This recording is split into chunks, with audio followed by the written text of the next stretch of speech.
وَإِن يَخْذُلْكُمْ فَمَنْ ذَا الَّذِي يَنْصُرُكُمْ مِنْ بَعْدِهِ وَعَلَى اللَّهِ فَلْيَتَوَكَّلِ الْمُؤْمِنُونَ صدق اللہ مولانا العظیم۔ بارگاہ رسالت مآب صلی اللہ علیہ وسلم میں درود پاک کا ہدیہ پیش کریں۔ اللہم صلی علی سیدنا و مولانا محمد معدن الجود والکرم وآلہ واصحابہ الکرام وابنہ الکریم وبارک وسلم صلاة دائمة سرمدا ابدا۔ اسلام کی فطرت میں قدرت نے وہ لچک دی ہے، جتنا ہی دباؤ گے اتنا ہی وہ ابھرے گا۔ یہ میرے مصطفیٰ کریم صلی اللہ تعالی علیہ وسلم کے سچے اور اچھے دین کی ہمیشہ سے یہ تاریخ رہی ہے۔ جب جب باطل طاقتیں، باطل قوتیں اپنی پوری قوت لگا دیتی ہیں، تب اسلام اور بلندی سے بڑھتا چلا جاتا ہے۔ اسی لیے ایک شعر میں بار بار اپنی تقریروں میں کہا کرتا تھا، اور اسی تقریر کے شعر کو لے کر مجھ پر نہ جانے کیا کیا مقدمے لگائے گئے، اور وہ شعر آج کیا قیامت تک بھی بولا جاتا رہے گا۔ میں وہ پھر دہراتا ہوں اس لیے کہ وہ صرف ایک شعر نہیں بلکہ ہمارا ایمان بھی ہے۔ وہ ایمان بھی ہے جس کا معنی اور مفہوم ہمارے قوم کے ہر بچے کو یاد ہے۔ قتل حسین اصل میں مرگ یزید ہے، اسلام زندہ ہوتا ہے ہر کربلا کے بعد، اسلام زندہ ہوتا ہے ہر کربلا۔ جب بھی کبھی کسی کی قربانی ہوتی ہے تو وہ رائے گاہ نہیں جاتی، وہ برباد نہیں جاتی۔ اللہ تبارک و تعالیٰ کی ہزاروں لاکھوں حکمتیں پوشیدہ ہوتی ہیں۔ دنیا کو تو صرف اتنا نظر آتا ہے کہ امام حسین اور ان کے بچے میدان کربلا میں کاٹے گئے، مارے گئے، قتل کر دیے گئے، لیکن اس کے پیچھے کی حکمتیں یہ رب العالمین جانتا ہے۔ اور آج تک قوم اس کو سمجھ رہی ہے کہ اسلام میں جو آج ہریالی باقی ہے اس میں خون حسین کا کردار ہے، اور ہمارے ائمہ کرام بزرگان دین نے اس کو اپنے خون سے، اپنی محنتوں سے سینچا ہے۔ لہٰذا میرے عزیزو، آپ سب کو بھی کبھی یہ نروس ہونے کی ضرورت نہیں۔ میں گرفتار ہوا بھی اور واپس اسی جگہ پہنچا جہاں سے ہم آپ کو خطاب کیا کرتے تھے۔ ہزار لوگ یہ سوچتے تھے کہ ممبر پر آپ دوبارہ نہیں کھڑے ہو سکتے۔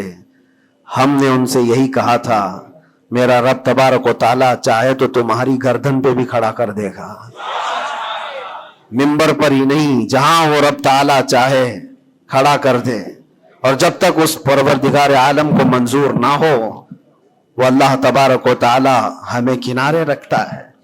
یہ صحابہ اکرام، اولیاء کاملین سب کی تاریخ میں رہا ہے۔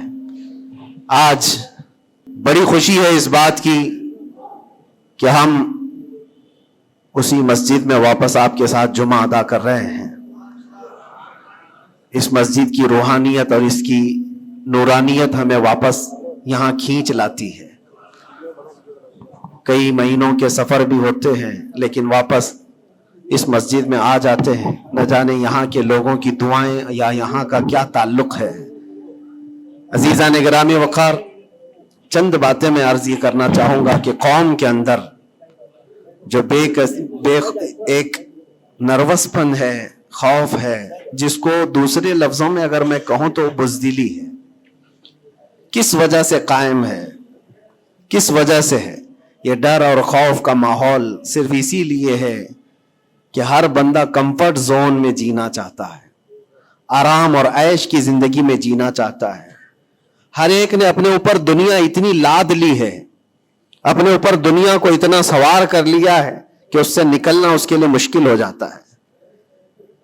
اور اسی وجہ سے اللہ کے نبی صلی اللہ تعالی علیہ وسلم ارشاد فرماتے اپنے صحابہ کو بھی کہ جب تمہارے اندر بیل کی پونچھ پکڑ کر کے کھیتی باڑی کرنے کی عادت آ گئی اور تم گھوڑے کی پیٹھ چھوڑ چکے ہو تو سمجھ جانا کہ دوسری قومیں تم پر حکومت کرنے لگ جائیں گی۔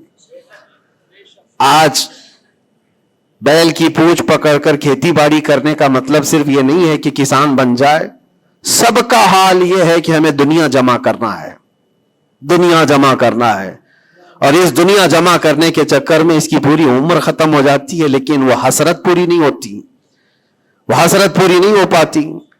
جتنی چیز کی تمہیں ضرورت تھی وہ تو حاصل ہو چکا تھا، لیکن اس سے زیادہ کی طلب میں ہم بھاگتے ہی رہے. ہم یہ نہیں کہتے کہ آپ گھر نہ بنائیں، ہم یہ نہیں کہتے کہ آپ اچھے کپڑے نہ پہنیں، سب کریں، لیکن کم از کم اس بات کا خیال رکھنا چاہیے کہ اس دنیا کی کمائی میں اور اس کی طلب میں کہیں ایسا نہ ہو کہ میرا دین چھوٹ جائے، ایسا نہ ہو کہ اللہ کے نبی صلی اللہ تعالی علیہ وسلم سے جو میری محبت ہے اس میں کمی آ جائے. یاد ہے آپ کو ایک حدیث پاک، اللہ کے حبیب صلی اللہ علیہ وسلم ارشاد فرماتے ہیں کہ مجھے میرے بعد اس بات کا خوف نہیں ہے کہ میری امت مشرک ہو جائے گی، کافر ہو جائے گی. حضور پاک صلی اللہ علیہ وسلم فرماتے ہیں مجھے اس بات کا ڈر نہیں ستاتا کہ میری امت مشرک ہو جائے گی، کافر ہو جائے گی، مگر اس بات کا اندیشہ لگا رہتا ہے کہ میرے بعد تم پر دنیا پھیلا دی جائے گی اور دنیا سمیٹتے سمیٹتے تم اللہ اس کے رسول کو بھول جاؤ گے. آج وہ حالات ہیں میرے عزیزوں، سب کے وہی حالات ہیں.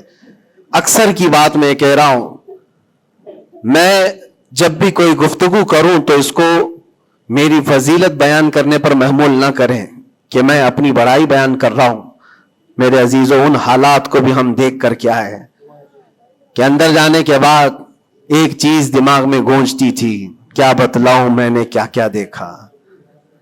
کھوٹا سکہ چلتے دیکھا، الٹی گنگا بہتے دیکھا، چھوٹے چھوٹوں کی بات تو چھوڑو، بڑے بڑوں کو ننگا دیکھا. اور حالات تو وہاں کے ایسے، یہ ساری چیزیں سکھا دیتی ہیں. اور پھر اس بات کا خیال آتا ہے کہ امت آج کن مسائل میں گھری ہوئی ہے، جبکہ طوفان اندر انتظار میں ہے تباہی کے لیے. ہم جن مسائل میں گھرے ہوئے ہیں اس کو دیکھ کر کے پھر ڈر لگتا ہے. علماء کے مسائل، پیران اعظام کے مسائل، جماعتوں کے مسائل، چھوٹی چھوٹی باتوں پر ہم کورٹ کچہری کے چکر کاٹتے رہتے ہیں، مسجدوں کے مسائل. لیکن جبکہ دشمن نے کہاں سے کہاں تک تمہارے لیے منصوبے بنائے ہیں. حیرت ہوتی ہے میرے عزیزوں. پھر وہ محاورہ ہے یا تاریخ ہے مجھے پتا نہیں، لیکن ایک بات لگتی ہے کہ بغداد پر ہلاکو جب حملہ کرنے آیا تھا تو اس وقت سنا کہ علماء چھوٹی چھوٹی چیزوں میں بحث مباحثے میں مبتلا تھے، جبکہ قوم کو انہیں اس بات کے لیے تیار رکھنا چاہیے تھا کہ ایک ظالم قوم تم پر حملہ آور ہے، اس کے مقابلے کے لیے کھڑے رہو. آج میں یہی کہنا چاہتا ہوں میرے عزیزوں، چھوٹے مسائل کو درکنار ایک جگہ رکھو. امت مصطفیٰ آج جس قسم پرسی کی حالت میں ہے، جب نبی پاک صلی اللہ تعالی علیہ وسلم کی عزت پر حملے ہیں تو پھر تمہاری عزت کہاں خاک میں رہنے والی ہے؟ ہماری اپنی عزت کی بچانے کی کیا فکر کرنی ہے آپ کو؟ پوری دنیا کا حال یہ ہے. پہلے تو ایک مسلمان کی بات میں آپ کو بتاؤں، فرانس جیسا پاورفل ملک، بہت ہی مضبوط کنٹری، 100 سال پہلے کی بات بتا رہا ہوں، نبی پاک صلی اللہ تعالی علیہ وسلم کی شان میں وہ کوئی گھناؤنی یا گستاخانہ انداز کی فلم ریلیز کرنا چاہتے تھے، یا پھر کسی طرح سے مذاق مسخرے والے کام کے ذریعے سے میرے آقا صلی اللہ علیہ وسلم کو نشانہ بنانا چاہتے تھے. اور اس بات کو وہ اپنی آزادی رائے اور اپنی خیال کی آزادی کو بتاتے ہیں. اس زمانے میں سلطان عبد الحمید تھے اور ترکی کے وہ آخری خلیفہ سلطان عبد الحمید. صرف انہوں نے ایک اسٹیٹمنٹ دیا تھا فرانس کو کہ باز آ جاؤ یہ تمام چیزیں کرنے سے، ورنہ پوری دنیا لا کر میں تمہارے سر پہ پھوڑ دوں گا. صرف اتنا جملہ تھا میرے عزیزوں. آج تک وہ نہ فلم ریلیز ہوئی اور نہ ہی فرانس اس چیز پر آیا. لیکن اب تو حالات بدل گئے.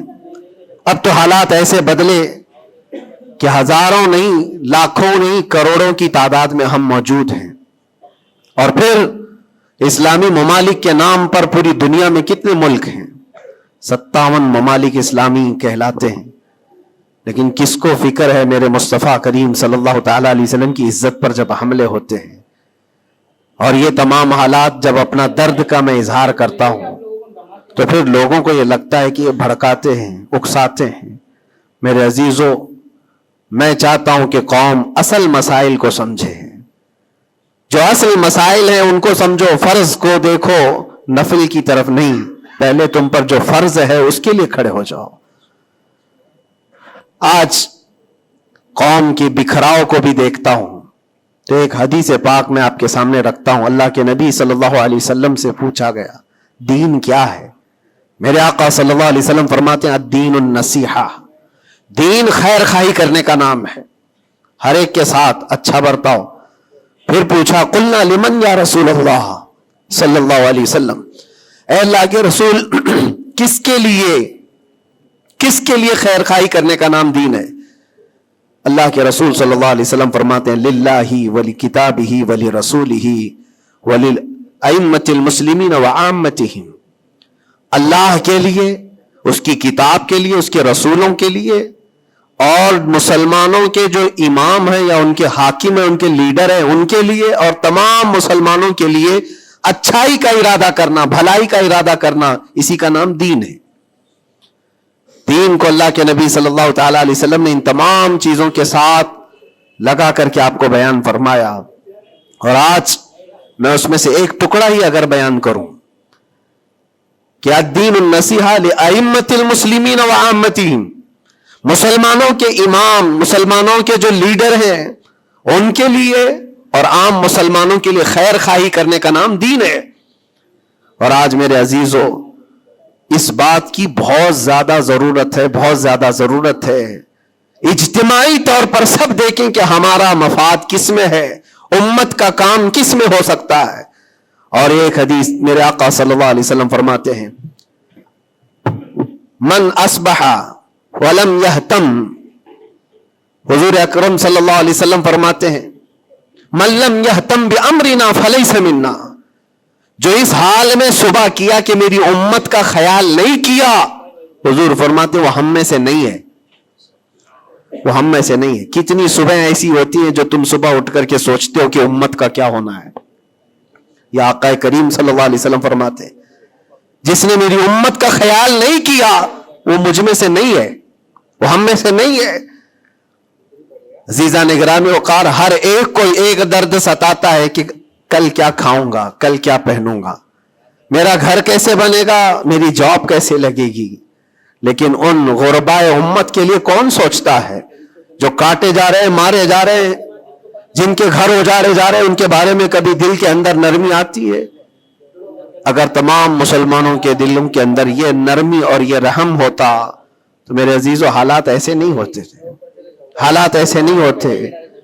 صحابہ اکرام میں سے ایک مثال میں آپ کو بتا دوں کہ ہمارا دین آج جس کو ہم لے کر کے چل رہے کتنا بکھر گیا. سچ کہا تھا حالی نے کہ خاص ہے خاصان رسول وقت دعا ہے، امت پہ تیرے وقت جب آ کے پڑا ہے. جو دین نکلا تھا بڑی شان سے اپنے وطن سے، آج وہ پردیس میں غریب الغربا ہے. آج دین اسلام کو ہم نے اجنبی بنا کر رکھا ہے، ہمارے گھروں میں ہی نہیں ہے، ہماری ذات پر نہیں ہے. ہم تو پھر دوسرے کو کیا تانا دیں گے؟ آپ اسلام زندہ باد کا نعرہ لگاتے ہیں اور اب اسلام کی حقانیت کو بلند و بالا انداز میں بیان کرتے ہیں، سڑکوں پر آ جاتے ہیں. تمہیں سڑکوں پر آ کر احتجاج کرنے کی کیا ضرورت ہے؟ تم اگر اسلام کو اتنا ہی پسند کرتے ہو تو اپنی بیویوں پر کیوں نہیں اسلام پسند کرتے؟ اپنی بچیوں پر، اپنے گھر والوں پر اسلام کو کیوں نہیں پسند کرتے؟ انہیں بے پردہ باہر جب گھمایا جاتا ہے تب اسلام زندہ باد کا نعرہ کیوں نہیں؟ یہ شادی ہال میں کبھی جا کر دیکھیں، یہ پارٹیوں میں جا کر دیکھیں، اندازہ بھی نہیں ہوتا کہ یہاں مسلمانوں کا جم غفیر ہے. میرے عزیزو ایک حدیث عرض کرتا ہوں، حضرت ابو دردہ رضی اللہ تعالیٰ عنہ سے منسوب ہے. حضرت عمر فاروق رضی اللہ تعالیٰ عنہ کا زمانہ خلافت ہے اور عادل کے وہ بادشاہ ہیں. بیٹھے ہوئے تھے، ایک شخص کو پکڑ کر لایا گیا عدالت میں، کہا گیا کہ اس نے قرض لیا ہے اور یہ دیتا نہیں ہے. تو جو قرض خواہ تھے وہ بھی صحابی تھے، انہوں نے کہا کہ یہ اجنبی آدمی مدینے کا تو ہے نہیں، لیکن میں نے اس کو پیسے دیے تھے، یہ واپس نہیں لوٹاتا اور آئیں کائیں کرتا رہتا ہے، بہانے بناتا ہے. حضرت عمر فاروق رضی اللہ تعالیٰ عنہ نے اس اجنبی شخص سے کہا اب تم کیا کہنا چاہتے ہو؟ تمہیں قید میں ڈال دیا جائے گا، تم اس کے پیسے ادا کرنا چاہتے ہو یا نہیں؟ اس نے کہا مجھے 2 دن کی مہلت چاہیے، میں جاؤں گا اور لا کر کے واپس اس کی رقم ادا کر دوں گا جو مجھ سے تقاضا کر رہے. حضرت عمر نے کہا کہ تو جائے گا یہاں سے چھوڑ کر اور واپس آئے گا نہیں آئے گا اس کا کیا بھروسہ؟ کوئی ہے تیری جو ضمانت لے گا؟ یہاں پر کورٹ بھی جب ہمیں بیل لیتی ہے تو ایک ضامن کھڑا کرتی ہے کہ اس کی ضمانت کون لیتا ہے. تو یہ تو پرانا دستور ہے. آپ نے پوچھا کوئی ہے تیری ضمانت لے گا؟ اگر تو نہیں آئے گا تو ہم اس کو پکڑیں گے. اس نے مجمع میں دیکھا کوئی اس کی پہچان والا تو ہے نہیں. تھا تو یہ مسلمان لیکن اس کے گہرے تعلقات کسی سے ہے نہیں. نظر ڈالا, اس نے کہا میں کسی کو پہچانتا نہیں اس میں سے, اور کون میری ضمانت لے گا؟ صحابہ اکرام بیٹھے ہوئے تھے, سب تو جانتے ہیں کہ ایک اجنبی ہے اور بھاگ گیا تو آئے گا نہیں. لیکن اس کے باوجود ایک صحابی ہیں حضرت ابو درداء, کھڑے ہوتے ہیں, کہتے ہیں امیر المومنین میں اس کی ضمانت لیتا ہوں, میں اس کی ضمانت دیتا ہوں. کہا تم جانتے ہو اس کو؟ کہا جانتا تو نہیں, اتنا ہے کہ یہ مسلمان ہے, اتنا ہے کہ میرے آقا صلی اللہ تعالی علیہ وسلم کا غلام ہے. کہا کہ اگر یہ واپس 2 دن کے اندر نہیں آیا تو ابو درداء نے کہا امیر المومنین آپ مجھے گرفتار کر سکتے ہیں, میں اس کی جگہ پر قید میں چلا جاؤں گا. تو آپ نے لکھوا دیا اور اس شخص کو چھوڑ دیا, جاؤ 2 دن کا تمہارے پاس ٹائم ہے, لوٹ آ جاؤ. وہ چلا گیا. لوگوں میں تو یہی مشہور تھا, ایک بار جو چھوٹ گیا وہ عدالت سے واپس کہاں آتا ہے, کب وہ کسی کے شکنجے میں آئے گا. 2 دن کا وقت گزر گیا اور شام ہو گئی, وہ آیا نہیں. مغرب کا وقت تھا, اس سے پہلے امیر المومنین نے کہلا بھیجا کہ ابو درداء سے کہو کہ اپنی گرفتاری دے دے. جس کی وہ ضمانت لیا تھا وہ آیا نہیں ہے. عدالت پھر سے لگی. قرض خواہ جنہوں نے قرض دیا تھا وہ بھی تھے, اور حضرت ابو درداء کو لایا گیا. کہا کہ میں تیار ہوں. وہ نہیں آیا, لیکن ابھی عدالت ختم ہونے سے پہلے دیکھا کہ وہ شخص واپس لوٹ آیا, مال بھی لے کر کے آیا, اور کہا کہ امیر المومنین مجھے تاخیر ہو گئی, میں معافی چاہتا ہوں, راستہ ایسا تھا ویسا تھا, لیکن میں لوٹ آیا اور جس کی امانت ہے وہ واپس کرتا ہوں. حضرت عمر فاروق رضی اللہ تعالیٰ عنہ نے فرمایا ٹھیک ہے, جس کا قرض ہے, جس کے تم نے لیے تھے اس کو لوٹا دو. اس نے جب وہ قرض خواہ جو صحابی تھے ان کو لوٹانے کی بات کی کہ آپ کی امانت آپ لے لیں, تو وہ کھڑے ہوئے اور کہا کہ میں معاف کر دیتا ہوں, جو تو نے لیا تھا اس کو میں نے معاف کر دیا, جاؤ. تو حضرت عمر فاروق رضی اللہ تعالیٰ عنہ فرماتے ہیں کہ پھر یہ مجلس دیکھی تو اس اجنبی شخص سے پوچھا تو چاہتا تو بھاگ جاتا, تو چھوڑ کر چلا جاتا, واپس نہیں آتا تو کون پکڑ کر لاتا, تو کس علاقے کا ہے یا کہاں جاتا, واپس کیوں آیا؟ جانتے ہو اس نے کیا جواب دیا؟ امیر المومنین آپ سچ کہہ رہے ہیں, میں ایسی جگہ چلا جاتا جہاں سے لوگ مجھے پکڑ کر نہ لاتے, تھوڑی سی رقم ضرور تھی, میں بچا کر کے چلا جاتا, لیکن دل میں یہ خیال آیا کل کو دنیا یہ کہے گی رسول اللہ کے غلام دھوکے باز ہوتے ہیں, کہیں اللہ کے نبی صلی اللہ تعالی علیہ وسلم کے اوپر کوئی انگلی نہ اٹھائے کہ حضور کا غلام ایک مسلمان دھوکہ دیتا ہے. اس لیے میں واپس لوٹ آیا, میرے لیے دنیا حقیر ہے, میرے مصطفیٰ کی نسبت بہت بلند ہے. امیر المومنین نے ابو درداء سے پوچھا کہ اے ابو درداء, تم ایک اجنبی شخص کی ضمانت لینے کو تیار ہو گئے, تمہارے اندر کیا جذبہ آ گیا ایسا؟ ابو درداء نے کہا امیر المومنین میں نے دیکھا یہاں پر حالات ایسے کہ اس کو پہچاننے والا کوئی نہیں, اور اگر ہم میں سے کوئی بھی نہیں اٹھتا تو یہ شخص اور اس کے بعد آنے والی قوم یہ کہتی حضور پاک صلی اللہ علیہ وسلم کے غلاموں میں مدد کرنے کا جذبہ ختم ہو گیا ہے, نبی پاک صلی اللہ تعالی علیہ وسلم کے غلاموں میں مدد کرنے کا جذبہ چلا گیا. کوئی اگر یہ تانا مارتا, اسی لیے میں کھڑا ہو گیا. زیادہ سے زیادہ کیا ہوتا کہ میں قید میں چلا جاتا, لیکن میرے نبی کی ذات پر کوئی انگلی تو نہیں اٹھا سکتا. حضرت امیر المومنین نے اس صحابی سے پوچھا تم نے قرضہ معاف کیوں کر دیا؟ اور عدالت میں مقدمہ کیا تھا, معاف کرنا تھا تو پہلے کر دیتے. آپ نے کہا کہ میں اس کو پہلے پہچانتا نہیں تھا, لیکن یہ جب 2 دن کا موقع لے کر گیا بھی اور واپس لوٹ آیا بھی تو امیر المومنین میرا تو یہ حق بنتا ہے کہ میں اس مسلمان کا قرض معاف کر دوں، اس لیے کہ میرے دل میں بھی یہ خیال آیا کہ اگر میں معاف نہ کرتا تو کل کو دنیا یہ کہتی کہ رسول اللہ کے غلاموں میں معاف کرنے کا جذبہ بھی چلا گیا۔ یہ ہے پورا دین، یہ ہے پورا دین، ایک دوسرے کو معاف کرنے کا جذبہ، ایک دوسرے کی مدد کرنے کا جذبہ اور وعدے کو مکمل کرنے کا جذبہ، یہ کل ملا کر کے دین بنتا ہے۔ عزیزان گرامی وقار، آج جن حالات سے ہم گزر رہے ہیں، ہمارے درمیان نفرتوں کی دیواریں کھڑی ہیں، ایک دوسرے کو سلام کرنے سے بھی کتراتے ہیں، جبکہ مسجد کی صفوں میں شانے سے شانہ لگا کر کھڑے ہوتے ہیں۔ پھر وہ کون سا جذبہ ہے جو مر گیا ہے یا ختم ہونے کو آ گیا ہے؟ زندہ کرو۔ ہم اس نبی پاک صلی اللہ تعالی علیہ وسلم کی امت میں ہیں، اس نبی پاک صلی اللہ تعالی علیہ وسلم کی امت ہے جہاں ہماری جان جا رہی ہو لیکن میرے پڑوس میں کوئی پیاسا ہو تو ہم پانی نہ پی کر اسے پانی پلا دیتے ہیں۔ ہماری یہ تاریخ رہی ہے کہ نہیں رہی ہے؟ صحابہ اکرام کی یہ تاریخ ہے۔ مدینہ طیبہ کو جا کر دیکھ لینا، نبی پاک صلی اللہ تعالی علیہ وسلم کے اس پاک زندگی میں ایسا بھی تھا کہ ایک صحابی کے گھر گوشت کا تحفہ آیا، بھنا ہوا گوشت تھا، کسی نے دیا، انہوں نے یہ سوچ کر کے بغل میں دے دیا مجھ سے زیادہ بھوکے میرے پڑوسی ہیں، پڑوسی نے یہ سوچا مجھ سے زیادہ میرا پڑوسی بھوکا ہے، وہ گوشت کی بھنی ہوئی سری بکری کی مدینے میں ایک رات میں سب گھروں میں گھومتی گھومتی اسی پہلے صحابی کے گھر آ گئی۔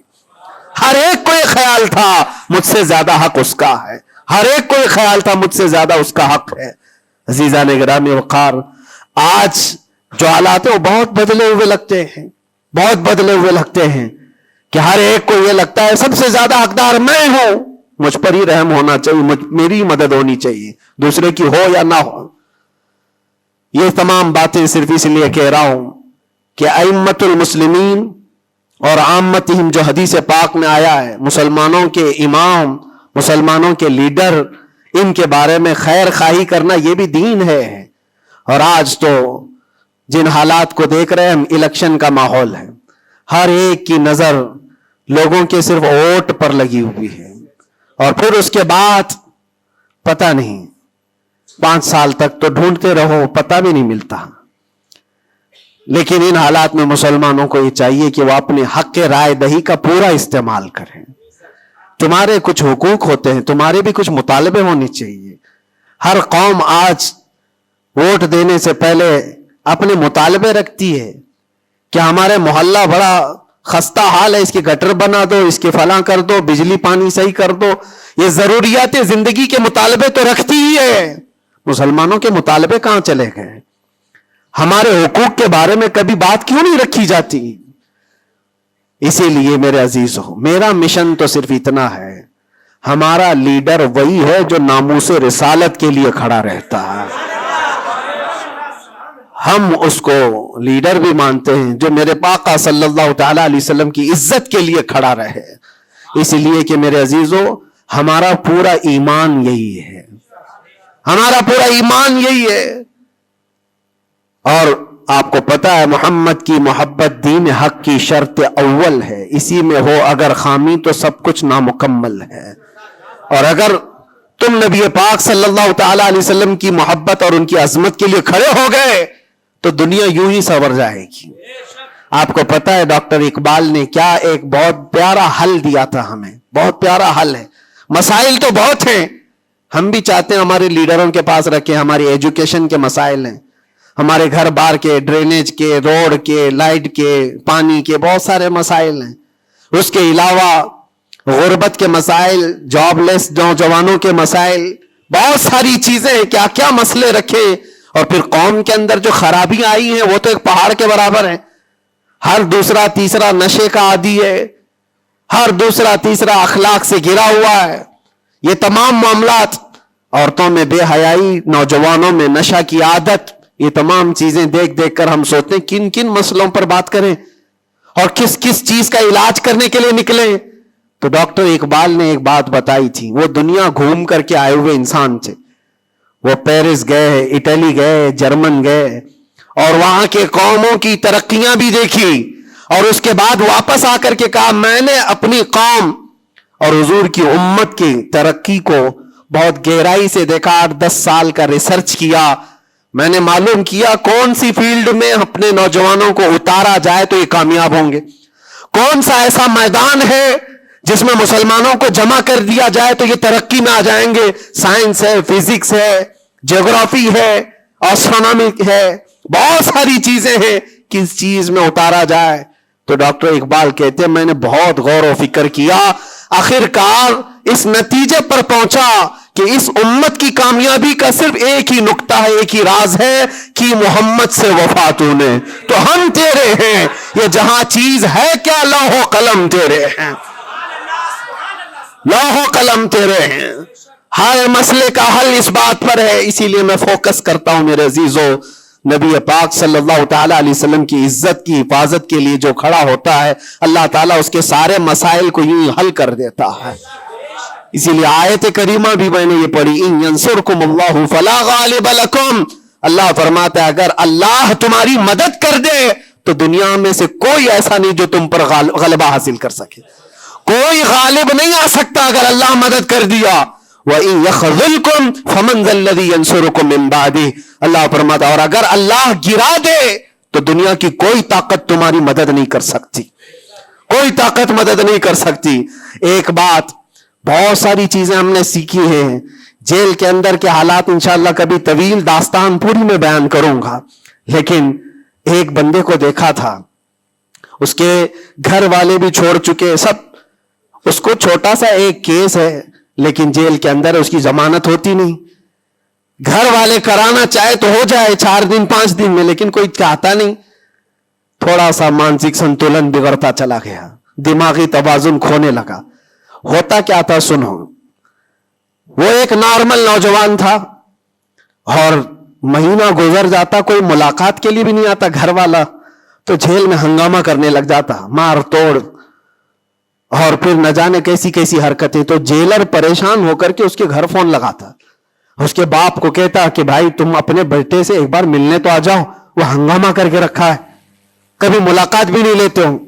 اس کا باپ آیا، آ کر کے ملاقات لیا اور بیٹے نے پوچھا کہ کب چھوٹ رہا ہوں میں، کب نکلوں گا میں. کہا بیٹا اس منڈے کو جو ہے تمہاری ضمانت ہو جائے گی، یہ منڈے کو رکھا ہے ہو جائے گی. کہا اچھا ٹھیک ہے. اتنا خوشی خوشی سب قیدیوں سے ملنے کے لیے آتا بیرک میں، یہ منڈے تو میرا ہو گیا، میں جا رہا ہوں. میرے باپ نے کہا ہے منڈے آتا، ٹیوزڈے آتا، وینسڈے آتا، سب چلا جاتا، ختم. پھر 10-15 دن گزر جاتے، باپ بھی نہیں آتا، بھائی بھی نہیں آتا، اور پھر مہینہ گزرنے کو آتا، پھر اس کا دماغی توازن بگڑنے لگتا، پھر ہنگامہ کرتا، پھر جیلر فون کر کے بلاتا باپ سے کہ ملنے کیوں نہیں آتے ہو. باپ آتا، بیٹا کوئی بات نہیں، کچھ مسائل میں گھرے ہوئے ہیں، ہو سکتا ہے جان بوجھ کر کے اس کے گھر والے کر رہے ہوں، کچھ لوگوں کو زبردستی جیل میں رکھا جاتا ہے، گھر والے ہی رکھتے ہیں، باہر سے اچھا ہے یہاں کھاتے پیتے آرام سے رہو، دوسروں کی زندگی اجیرن کرنے سے بہتر ہے کہ یہاں رہو. دوسری بار آیا، کہا ابا کب چھوٹ رہا ہوں میں. کہا بس اس منڈے کو رکھا ہے، وکیل جو ہے ملا نہیں تھا، اس منڈے کو تمہاری ضمانت ہو جائے گی. پکی بات لے کر کے آتا پھر، اور یہاں پر بالکل عیش موج مستی میں کہ اس منڈے تو جا رہا ہوں میں. دوسرا منڈے آیا، اس کے بعد پھر چلا گیا. ایسا 4 بار ہوا، اور سب قیدیوں میں یہ بات مشہور تھی کہ یہ منڈے کو جانے والا ہے، اور سب اس کو چھیڑتے تھے. جب کبھی اس کی ملاقات آتی تو کہتے منڈے کو جا رہا ہے نا. یہ بات مذاق کے طور پر چلتی رہتی تھی، لیکن کسی کے ساتھ ہم مذاق کرتے ہیں، یہ نارمل لائف ہوتی ہے. لیکن اس لڑکے کے متعلق میں نے ایک بات سیکھی، 4-5 مرتبہ ہوگی بات ہے. وہ ملاقات لے کر کے واپس آ رہا تھا، ابھی اس نے کچھ کہا ہی نہیں، ساری بیرک میں سب بولنے لگ گئے کہ منڈے کو ہے نا تیری ضمانت. تو اتنا چڑ گیا، کیا پتا اس کو بہت ہرٹ ہوا، تکلیف ہوئی. اس نے گرج کر کے چیخ چیخ کر کے کہا، گالی دے کر کے کہا قیدیوں کو کہ تم سب گھرے ہوئے لوگوں ایک بات میری سن لو، خدا جس دن میرا لکھ دے، جس دن لکھ دے، اس دن سب کے منہ تمہارے کالے ہوں گے اور کوئی مجھے دروازے میں اندر نہیں رکھ سکتا. جس دن میرے چھوٹنے کا وہاں سے آ جائے پروانہ، لکھا ہوا کہ یہ دن یہ بندہ چھوٹنے والا ہے. اس کے بعد وہ کہتا ہے مجھے یہاں کا پرائم منسٹر بھی نہیں روک سکتا. میں نے دیکھا اتنا یقین ہے اس کو. ایک تو اپنے باپ سے ہر بار سنتا تھا اس بار ضمانت ہو جائے گی, اس بار ضمانت ہو جائے گی, اور حقیقت میں میرے عزیزو یہ جمعرات کا دن تھا جب وہ اپنے باپ سے ملاقات کر کے آیا تھا اور اس کو تانا مارا جا رہا تھا منڈے کو جا رہا ہے. تب اس نے کہا تھا جس منڈے کو بھی میرا رب لکھ دے, جس دن بھی لکھ دے کہ اس کو اس دن یہاں سے نکلنا ہے, پوری طاقتیں مل کر کے بھی مجھے دروازے کے اندر نہیں رکھ سکتی. اتفاق کی بات ہے اسی منڈے کو اس کی ضمانت بھی ہو چکی تھی. وہ جا بھی رہا تھا, بسترے اٹھایا, سارا سامان اٹھایا اور سب کو پلٹ کر کہنے لگا دیکھا حقیقت میں جو بیل ملتی ہے, جو ضمانت ملتی ہے وہ رب ذوالجلال کے فیصلوں سے ہوتی ہے. یہ یقین اور توکل کی بات میں عرض کر رہا ہوں. عزیزان گرامی وقار, بہت سارے ایسے مسائل ہیں, اسی لیے میں آپ سے کہتا ہوں اگر اللہ مدد کر دے تو کوئی غالب نہیں آ سکتا, اور اگر اللہ تعالیٰ گرا دے تو پھر کوئی مدد بھی نہیں کر سکتا. اسی لیے اللہ تبارک و تعالیٰ کی مدد کس کے لیے آتی ہے وہ بھی قرآن کہتا ہے وَكَانَ حَقًّا عَلَيْنَا نَصْرُ الْمُؤْمِنِينَ. ہم نے اپنے اوپر لازم کر لیا ہے کہ ایمان والوں کی مدد کریں گے. اور ایمان والا ہے کون؟ لا يؤمن احدكم حتى اكون احب اليه من والده وولده والناس اجمعين. میرے آقا فرماتے ایمان کامل اس کا ہے جو ساری دنیا سے زیادہ مجھ سے محبت کرتا ہے. مفہوم حدیث عرض کر رہا ہوں, اپنے ماں باپ, اپنے اولاد, اپنے مال دولت, سارے انسانوں سے زیادہ اللہ کے رسول سے محبت کرتا ہے تو اس کا ایمان کامل ہے. اور جس کے ساتھ ایمان کامل ہوگا اس سے اللہ کی مدد آئے گی, اس پر اللہ کی مدد آئے گی. میرے عزیزو, بظاہر حالات اگر کسی کے ساتھ خراب ہو جائیں تو یہ مت سمجھ جانا. میں اکثر ایک بات محسوس کرتا تھا کہ ظالموں نے جس انداز میں بے قصور لوگوں کو بھی قید کیا اور ہمیں بھی زبردستی جن حالات سے گزارا گیا, پھر کبھی عرض کروں گا انسانی فطرت ہے, کبھی کبھار بکھر جاتے ہیں. تقاضا بشریت کے اعتبار سے گھبراہٹ تو ہمیں بھی ہوتی تھی, پھر تاریخ یاد آتی میں پہلا تھوڑی نہ ہوں. سیدنا حضرت مظفر حسین کچوچوی رحمت اللہ علیہ فرماتے تھے مظفر کو مقید نہ سمجھ ایسے یاد, میری اسیری بھی سنت آبائی ہے, میرا یہ قید ہونا بھی میرے آبا و اجداد کی سنت ہے. بزرگان دین گئے ہیں اور جیلوں میں رہے اور واپس نکلے, لیکن ایک بات ہمیشہ یاد رکھو, اسلام زندہ ہوتا ہے بس, قربانیاں رائگاں نہیں جاتی, ضائع نہیں ہوتی. اللہ تعالیٰ کی مدد جس کے ساتھ ہے تو بظاہر حالات میں ایسا ہوگا. مجھے اچھی طرح سے پتا ہے, پہلے بھی معلوم تھا, میں نے تقریروں میں بہت کہا بھی تھا کہ مجھے اچھا معلوم ہے کہ میری تقریروں کا انجام کیا ہونے والا ہے, نتیجہ کیا ہونے والا ہے. مجھے کیسی کیسی دھمکیاں پہلے بھی دی گئی ہیں, اب بھی ہے, ابھی بھی ہے. آنے سے پہلے بھی کچھ لوگوں نے کہا تھا اتنا لمبا ہم نے کٹا دیا, اب تو بھول جاؤ گے, وہ شعر پڑھو گے, یہ شعر پڑھو گے, کیسی تقریریں کرو گے. ہم نے کہا میرے عزیزو آپ کیا سمجھتے ہو, مچھلی کے تیرنا ختم ہو سکتا ہے, پرندے کا اڑنا ختم ہو سکتا ہے, شیر کا شکار کرنا ختم ہو سکتا ہے, وہ تو جانور ہے, ان کی فطرت نہیں ختم ہوتی. میں غلام مصطفیٰ ہوں, میری فطرت کیا ختم ہوگی.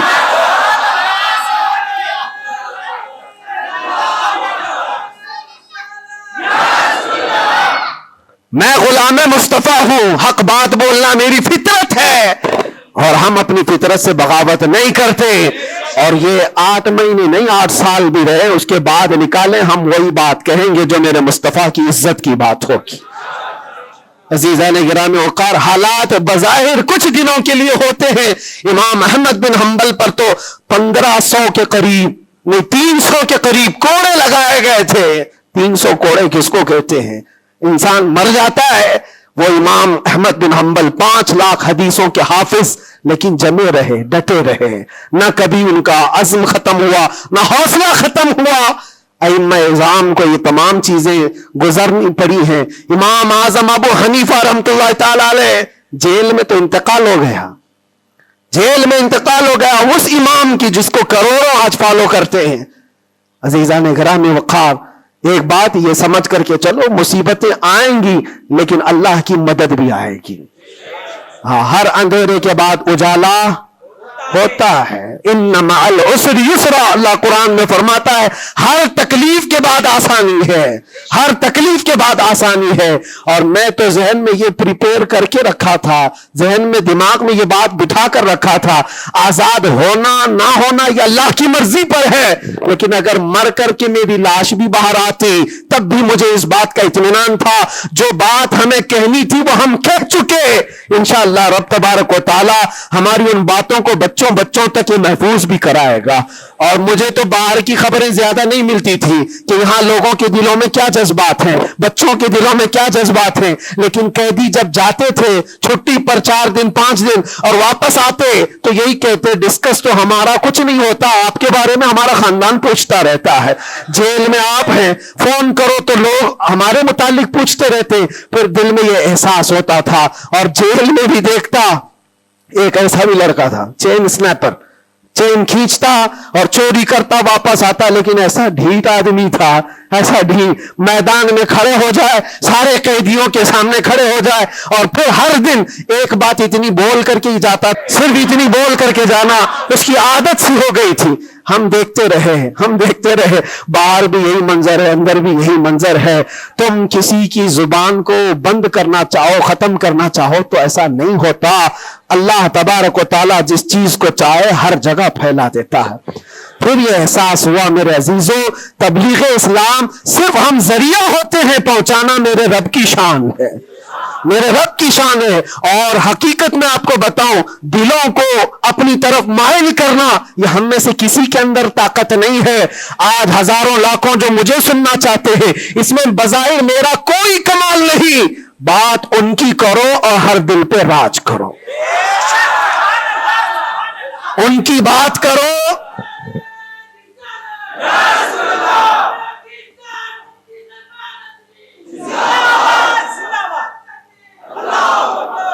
اسی لیے آج کے حالات میں آخری باتیں عرض کر رہا ہوں، میں معذرت چاہتا ہوں آج تھوڑا سا وقت زیادہ ہوا ہے، اس لیے کہ یہ ہماری مسجد ہے اور ہمارے اوپر کوئی یہاں پابندی نہیں ہے.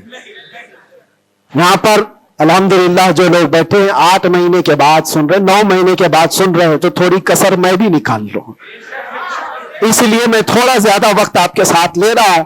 ان حالات کے ساتھ جو آپ کو فیصلہ لینا ہے میرے عزیزوں، سوچ سمجھ کر کے اپنا مطالبہ بھی تو رکھو، اپنا مطالبہ بھی رکھو کہ ہم ان لیڈروں کے ساتھ کھڑے ہیں جو 500 روپے بانٹ کر کے، گلے میں پٹے ڈلوا کر کے، ہمیں نعرے لگوا کر کے گھما لے. بس نہیں، ہمارا مقصد اور ہمارا مطالبہ اتنا ہو، ان حکام، ان لیڈروں کے پاس یہ بات رکھو، میرا گھر میرا محلہ نہ بنا پایا تو کوئی بات نہیں، لیکن اتنا وعدہ کرو کہ میرے مصطفیٰ کی عزت پر جب بات آئے تو تم ڈٹ کر کھڑے رہو گے.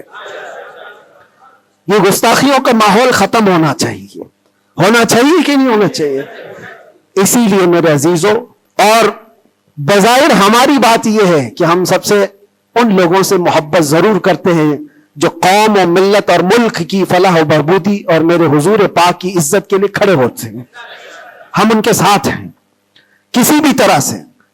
ہمارا تو مقصد، ہمارا مشن صرف اتنا ہے، کسی کی جے وجے کیوں پکارے، کیا غرض ہم کو، ہمیں کافی ہے سید اپنا نعرہ، ہمیں کافی ہے سید اپنا نعرہ یا رسول اللہ. ہم اس مشن کے آدمی ہیں.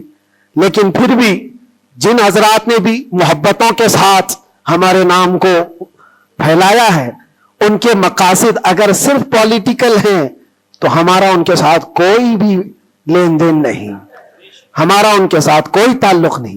ہاں، اگر اس لیے ہمارے نام کا استعمال کیا یا ہمیں بلایا یا ہمیں کھڑا کیا کہ اللہ کے نبی صلی اللہ تعالی علیہ وسلم کی ناموس اور ان کی عزت کے لیے ہے، تو ہم ہر دن آپ کے ساتھ ہیں، ہم ہر دن آپ کے ساتھ ہیں. لوگوں کو یہ لگ رہا ہے الیکشن آیا ہے، مفتی صاحب اس لیڈر کے پاس جا رہے ہیں، اس لیڈر کے پاس جا رہے ہیں، یہ سب افواہیں بہت ساری پھیلی ہیں. میرے عزیزوں، تھوڑا انتظار کرو. اور میں ان سیاسی نیتاؤں سے بھی کہوں گا، آپ الیکشن میں کنٹریبیوٹ کر رہے ہیں، حصہ لے رہے ہیں، سیاست میں آپ موجود ہیں، آگے بڑھو. ہم آپ کو روک نہیں رہے ہیں، لیکن اگر واقعی مقصد یہ ہے کہ قوم اور ملت اور ملک اور میرے دین کی عزت اور حضور پاک کی عزت کے لیے آگے چل کر کے آواز اٹھائیں گے تو میرا آج آپ کے ساتھ کھڑا ہونا کوئی ضروری نہیں. الیکشن گزر جانے تو پھر ہر دن آپ کے ساتھ کھڑے, الیکشن ہو جانے کے بعد بھی ہم کھڑے ہیں آپ کے ساتھ. لیکن الیکشن سے پہلے ہی اگر آپ کو ہمیں چاہیے تو لوگوں میں یہ خلفشار مچا ہوا ہے, ایک خلفشار مچا ہوا ہے کہ مفتی صاحب ناموس رسالت کے اس عظیم مشن کو سیاسی لوگوں کے درمیان پھیلا رہے ہیں. میرے عزیزوں, میرا کہیں یہ مقصد نہیں ہے, کہیں یہ مقصد نہیں ہے. اللہ نے جو کرسی دی ہے نا وہ بہت بڑی کرسی ہے. ہم نے جو اللہ تعالیٰ کا انعام ہمارے پاس ہے وہ الیکشن سے حاصل کیا وہ نہیں ہے, رب کے سلیکشن سے ملا ہوا ہے. ہمارے پاس اللہ تبارک و تعالیٰ کا دیا ہوا انعام کافی ہے. لیکن ان سیاسی حضرات کے ساتھ ہمارا تعلق اسی لیے ہے کہ آپ آواز بلندی کے ساتھ اٹھا سکتے ہو اور سسٹم میں آپ بیٹھ کر کے اپنی قوم, ملک, سب کی فلاح و بہبودی کی بات کر سکتے ہو. اس لیے ہم کھڑے ہیں, اس لیے نہیں کہ آپ 500,000 روپے دے دیں گے, اس لیے نہیں کہ آپ ہمارا گھر, گاڑی, بنگلہ خرید کر کے کچھ دے دیں گے. عزیزان گرامی اوقات, میرے آنے کے بعد سے لے کر آج تک, ابھی تک مہینہ نہیں گزرا ہوگا, لیکن میں نے حالات اتنے دیکھے کہ ہر کوئی یہ چاہتا ہے راتوں رات مجھے دولہا بنا دے. بہت سارے معاملات ایسے دیکھے. اس لیے میں سب سے یہ گزارش کروں گا, آج کا یہ میرا پیغام ہے کہ ہمارا مشن ناموس رسالت ہے, ہمارا مشن تحفظ ناموس رسالت ہے اور اس کے لیے ہم ہر طرح سے کھڑے ہیں. لیکن خالص سیاست کے لیے, خالص ووٹنگ کے لیے, خالص الیکشن کے پرچار کے لیے مجھ جیسے کا نام استعمال نہ کریں. یہ میرا مشورہ ہے, یہ میرا پیغام بھی ہے. آپ کے لیے پوری زندگی ہم کھڑے ہیں, صرف الیکشن کے لیے. اس عظیم مشن کو اور اس مقدس مشن کو بدنام کرنے کی کوشش نہ کریں.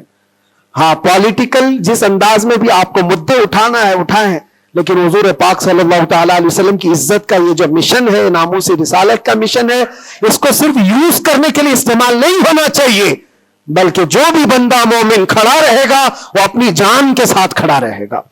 تبھی اس کا ایمان ہے, تبھی وہ اس کا ایمان ہے. اور اگر آپ مجھے یہ کہتے ہیں کہ آپ حضور پاک کے اس ناموس رسالت کا مسئلہ لے کر چلتے ہیں, قسم رب ذوالجلال کی, اس کے پیچھے میرا کوئی دوسرا مقصد نہیں ہے. اس کے پیچھے میرا کوئی دوسرا مقصد نہیں ہے کہ اس کے ذریعے سے میں کما لوں گا, میں کھا لوں گا. میرے عزیزوں, کیا کما لیں گے, کیا کھا لیں گے؟ آپ کو میرے اپنے حالات معلوم نہیں کہ میں کس طرح کے حالات سے گزرا ہوں. اگر لوگوں سے بٹورنا ہی ہوتا تو ممبئی میں میری بہت ساری بلڈنگیں ہوتی. میں تو کرائے کے گھر پہ رہتا ہوں. میرے عزیزوں, میں اس چیز کا قائل نہیں ہوں کہ اس عظیم مشن کو اپنے مفاد اور ذاتی فائدے کے لیے یا دنیا بنانے کے لیے استعمال کیا جائے. میرا اس میں کوئی مقصد پنہا نہیں. مقصد صرف اتنا ہے کہ کل بروز قیامت رسول پاک صلی اللہ تعالی علیہ وسلم کی نظر ہم پر پڑے, تم ہنس کے کہے جانا دیوانہ ہے دیوانہ. بس میرا مقصد یہ ہے, اتنا ہے کہ نبی پاک صلی اللہ تعالی علیہ وسلم کی نظر عنایت ہو, ارشاد فرما دے کہ فرشتوں چھوڑ دو اس کو, یہ میرا دیوانہ ہے. بس اس مقصد کو لے کر ہم چلتے ہیں. اور اللہ کے نبی صلی اللہ تعالی علیہ وسلم وہ عظیم غیرت مند رسول ہیں. میں نے دیکھا میرے عزیزوں, دنیا مجھ سے چھوٹ گئی تھی, ہر طرح کے رابطے بند تھے. میں گھر سے بھی بات نہیں کر سکتا, بچوں سے بھی بات نہیں کر سکتا تھا. مجھے اندھیری کوٹھری میں رکھا گیا تھا جہاں سے آسمان بھی نظر نہ آئے. کئی دن گزرتے رہے, لیکن قسم ہے اللہ رب العزت کی, اس کے ذات کی, اس رسول پاک صلی اللہ علیہ وسلم سے جس سے ہم محبت کرتے تھے, انہوں نے ہمیں تنہا نہیں چھوڑا. میرے مصطفیٰ نے تنہا نہیں چھوڑا. ہم نے جو وہاں دیکھا ہے وہ بیان سے بھی باہر ہے. کسی دن نہ پھسلنے دیا, کسی دن نہ بہکنے دیا, کسی دن نہ ٹوٹنے دیا. جس طرح مضبوطی کے ساتھ کھڑے تھے باہر اسی طرح کھڑے رہے. ورنہ تنہا رہتے رہتے وہاں پر آدمی ڈپریشن کے شکار میں پاگل ہو جاتے. پاگلوں کا پورا ایک یاد بنا ہوا ہے. لوگ اپنے ذہنی دل اور توازن کھو چکے ہیں، پیشاب پخانے ان کے کپڑوں میں ہونے لگتے ہیں۔ پاگلوں کا یارڈ ہے لیکن ان کو حکومت چھوڑتی نہیں ہے، جو جیل میں پاگل ہو گئے ان کے لیے بھی ایک یارڈ ہے۔ ایسے کتنے لوگ ہیں، ان کو دیکھ کر گھبراہٹ تو ہوتی تھی، لیکن پھر تنہائی میں جب میرے مصطفیٰ کریم صلی اللہ علیہ وسلم کو یاد کرتے ہیں تو پھر وہ اپنے چہرے جمال جہاں آرا سے جو مشرف کرتے، جو انعامات دیتے تھے، وہ میرے لیے کافی ہے۔ اس کے بعد پھر کسی چیز کی حاجت نہیں ہوتی تھی۔ پھر وہ صحابہ کی بات یاد آتی تھی، وہ صحابہ کی بات یاد آتی۔ ایک خاتون مدینے کی جنگ احد میں جن کے باپ شہید ہو گئے، جن کا بھائی شہید ہوا، جن کا شوہر شہید ہوا، بیٹا بھی شہید ہوا، ایک جنگ میں 4 لوگ شہید ہوئے۔ وہ عورت کہتی ہے مجھے ایک بار رسول اللہ کو دکھا تو دو، میرے آقا سلامت ہے یا نہیں؟ وہ کہتے ہیں صحابہ کہ ہاں وہ سلامت ہے۔